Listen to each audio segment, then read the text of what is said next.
అత్తగారు మా మామ మా ఆయన నీకు పిల్లలు పుట్టట్లేదు, ఒక పిల్లతో ఆగిపోయింది, నీకు పిల్లలు పుట్టరు, నువ్వు గొడ్డుపోద్ది అని అది ఇది అని నాకు చిత్రహింసలు పెడుతుంటే తట్టుకోలేక ఫైల్ తీసుకున్నా మేడం.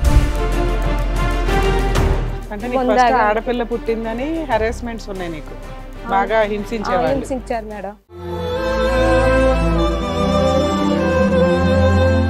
మా మేనమామ ఒక తాగుబోతాడు మేడం, ఎప్పుడు ఉండమంటాడో ఎప్పుడు వెళ్ళమంటాడో కూడా తెలియదు మేడం. 15 సంవత్సరాల అమ్మాయిని మ్యారేజ్ చేసుకుంది మేడం చిన్న తరపులో.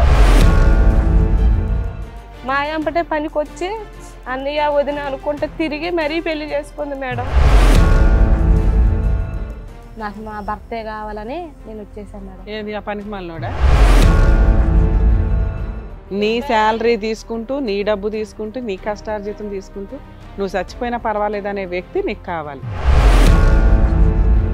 ఆ అబ్బాయి చేసుకున్న సులువుగా నేను చేసుకోలేను మేడం. ఇప్పుడు నుంచే కష్టపడి బతకాలంటే నేను ఎంత బతికేది మేడం పెళ్లి వేసుకొని. ఆల్రెడీ అమ్మాయికి మ్యారేజ్ అయింది, ఆ అమ్మాయి మైనర్. ఇలాంటి వాళ్ళకి చెప్పు తీసుకుని కొట్టడం ఎట్లా అనేది నువ్వు కదా. అతను నీకు భర్త, జీవితకాలం వాడిని కోట్ల చుట్టూ తిప్పి హింసించాలి. సతీ సావిత్రులా మీరు అన్నమ్మా మొగుడు ఎట్టపోయినా కానీ నెత్తిన పెట్టుకు తిరుగుతానంటే. అమ్మ మీ అమ్మాయా? నాన్న ఇట్రమ్మ.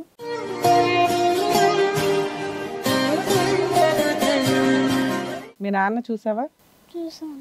ఎన్ని రోజులైంది చూసి? అమ్మ ఏడుస్తుందా రోజు?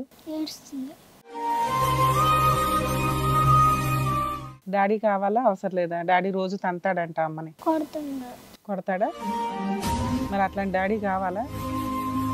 కావాలా? బాగా చదువుకున్నాను, ఓకేనా? జా. ఏమయ్యా మీ ఆవిడకి విడాకులు ఇచ్చావా? ఇచ్చావా ఇవ్వలేదా?